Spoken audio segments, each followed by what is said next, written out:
Hey, this is Dr. Roberts, and this is your Health in 60 Seconds. Today I want to talk to you about PRP for hair restoration.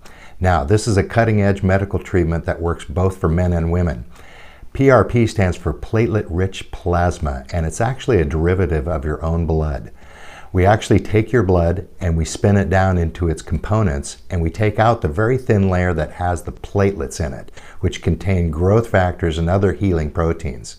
When we inject this back into the scalp, it actually improves the number of hairs and the quality and the thickness of the hair as well.